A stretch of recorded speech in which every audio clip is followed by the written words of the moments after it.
मुलगा डॉक्टर झाला, कसं वाटते तुम्हाला? मला खूप अभिमानाची गोष्ट आहे. कारण वहिनीने महत्वाचं म्हणजे विघ्नेशकडे पूर्ण लक्ष वहिनींचंच होतं जास्त. या आनंदाच्या सुरुवात आहेत. वहिनींचं पण कौतुक करायचं आहे का माहिती आहे काय?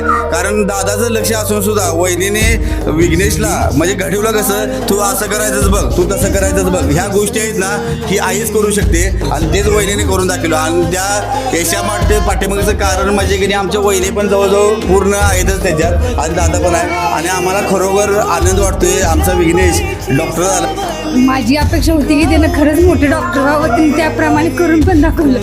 नाही, खरोखरच आहे. आम्हाला पण आनंद आहे. महत्वाचं म्हणजे शिक्षक असून सुद्धा घरात जे सांभाळणं हे सगळ्यात महत्वाचं आहे. आणि तुम्ही विघ्नेशला जे संस्कार दिलेत त्यामुळंच ह्या तो शिखराव गेलेला आहे. त्यामुळे तुमचं खरोखर मी आभार मानतो. कारण तुमच्यामुळे आणि दादामुळे हा विघ्नेश घडला आहे. त्यातच आपल्याला आनंद आहे. विघ्नेश आमचा डॉक्टर झाला, त्यातच आपलं समाधान झालं.